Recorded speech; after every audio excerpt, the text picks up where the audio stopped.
When attracting a partner, we've all been taught to create lists of what we want in the person that we want to attract. And so here is my list before I got married, before I met Irene is, she's smart, she's successful, she loves to camp, she loves football, she can joke, but she's not too vulgar in her jokes. She's sexy, she's athletic, and you can tell it's not just one page here. There's another page and then another page, and it just keeps going and going and going and going. And the very last quality is she doesn't exist. Okay? So we all want everything when it comes to love. We want it all. We want all these qualities. And yet when it comes to love, we've got to ask ourselves, why are we in this relationship in the first place? You see, there's a bigger reason why I believe we're called to relationships and love. It is not to get what we want. But what if it was to grow into who we're meant to become?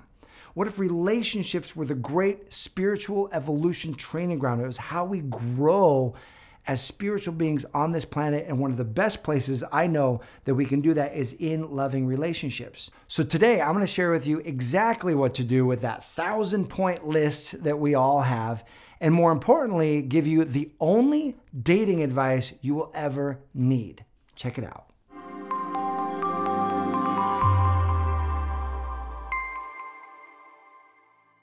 Hey, this is Matt Boggs, and I'm the founder of the Love and Relationships Division here at the Brave Thinking Institute, where our mission is empowering people to create and live a life they love.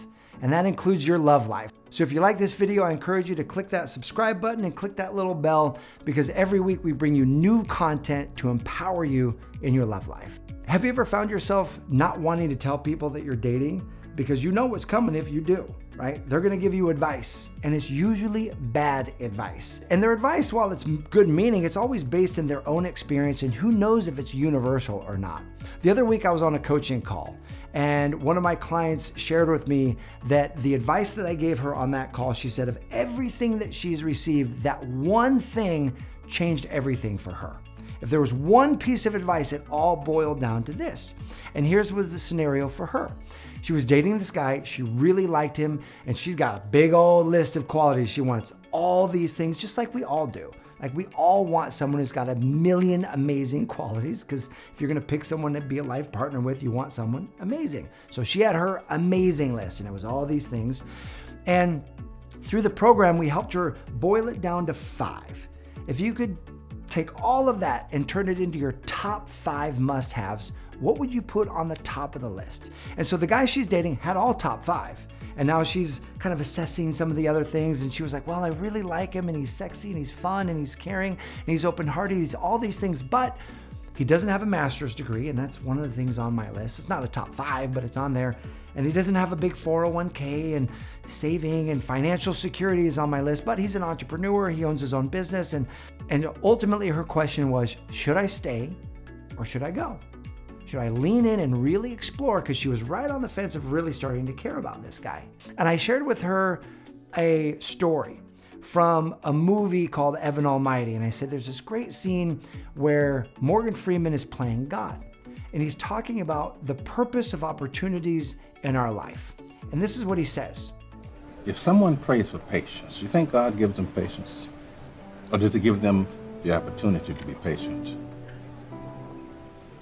If they prayed for courage, does God give them courage, or does he give them opportunities to be courageous? If someone prayed for the family to be closer, do you think God zaps them with warm, fuzzy feelings? Or does he give them opportunities to love each other? Well, I gotta run. A lot of people to serve. Enjoy. And so I explained to her that Morgan Freeman scene. And I said, you have set an intention to experience love in your life, to deepen the love in your life through this loving relationship.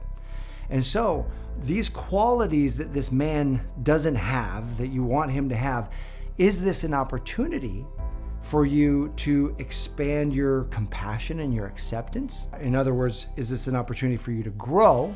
Or is this an opportunity for you to stand for what you want and say, this isn't what I want, I'm gonna go find something different?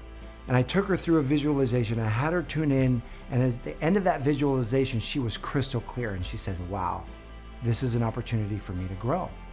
She said, what I really want is a relationship that's loving and accepting, where we love and accept each other fully. Isn't that ironic? How could you have a relationship where you want to love and accept each other fully with someone who's perfect? There's no room to accept anything in that case because they're perfect. And yet the opportunity to love and accept someone comes through the imperfections, through when they don't have something that might not be what you want.